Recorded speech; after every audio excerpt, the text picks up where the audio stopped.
Quit talking about it, quit thinking about it, and quit asking about it. The 3 stages to know that you've left a relationship.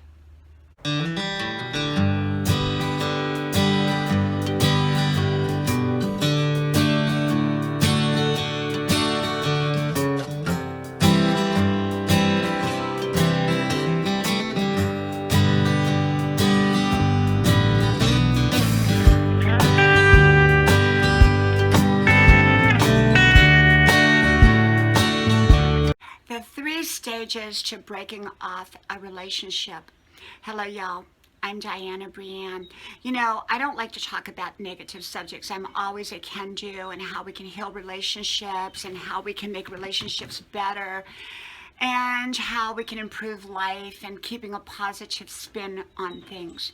And yet there are times that we have to deal with situations, and it can be relationships that we have to remove from our lives. And we want to do everything in the right way, in a positive way, and hopefully leave things better off than when we stepped into them. That's my way of exiting. I always try to leave on a good note if at all possible. And so what do we do about those relationships that we just know are not going to work, that maybe time and time again we have tried over and over and over and over to make them work? Well, I believe that a relationship is never over until we stop working at it.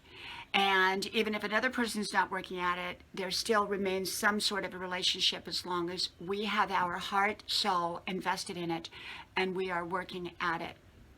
So what happens when we've come to the realization that we have to step away from a relationship? Maybe it's an unhealthy relationship. Maybe it's a toxic relationship. Maybe it's an inappropriate relationship. So what happens when we do that? Well, when we break off a significant relationship, often there's emotional bonds and emotional ties that take time to evaporate, so to speak, or to, to loosen up and then go away or fall off. And I believe that for me, when I woke up this morning, I was thinking about that subject, and I thought, I came up with these 3 stages. And of course, this is how I see life. I'm not suggesting that anyone else do this. I don't give suggestions. I don't give advice. I just show you how I live my life and what I think, and I share my thoughts with you.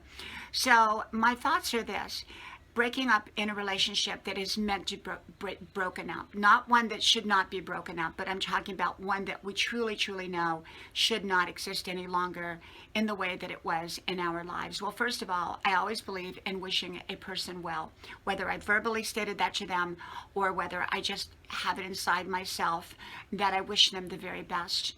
And I believe that hopefully I can leave that relationship better than when it started. I believe that we always want to leave situations, a job, a situation, better than when we entered.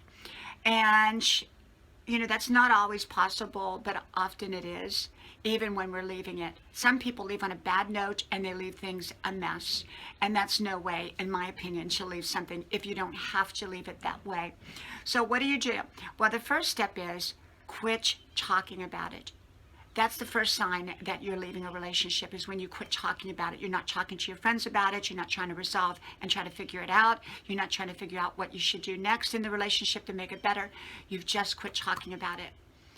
Then you quit thinking about it. You quit thinking. You when you hear a song come on, if it's a romantic relationship and you know that romantic relationship is no longer to be in your life, you know that you're going in the right direction when you quit thinking about it when that music comes on. And sometimes that can take a long time before you reach that stage. And then the final stage is you quit asking and you quit wanting to know about that situation or that relationship or what that person's doing. Often we hold on to a relationship not verbally, not through physical contact, and yet we hold on to it by, hey, what are they doing nowadays? What are they up to nowadays? That curiosity, we want to know what's going on.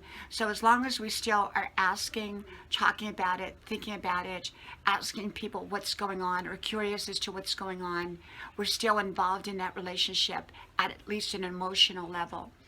And so, like I said, I believe that there are 3 stages that we go through when we are truly, truly breaking up a relationship to know that we are done with it. When we've quit talking about it, quit thinking about it, and quit asking about it, and quit being curious about it, is when we are done with a relationship. And probably at that point able to move on. Now, that's how I see life. Everybody sees it differently, and what works for me may not work for someone else. So, but that would be how, if I was going to leave a relationship, and I would want to have left it on a good note, a kind note, a thoughtful note. And yeah, that's really how I see it. But, I've had very few relationships that I've ever had to walk away from, but I've had a few. And they were never easy. It was never easy to walk away from a relationship, especially one that had been significant in my life. I remember one of my first relationships I walked away from. I was in my early 20s. And I had to. I was involved with someone, and it wasn't working, and it was never going to work. And so I had to walk away. And it was one of the hardest things I did, but I left it better than when I'd come in. I left with kindness, thoughtfulness, gentleness, and then I exited. I quit talking about it, I quit thinking about it, and I quit asking about it. From my house to yours, may God bless you, and I hope to talk to you soon again. Bye-bye.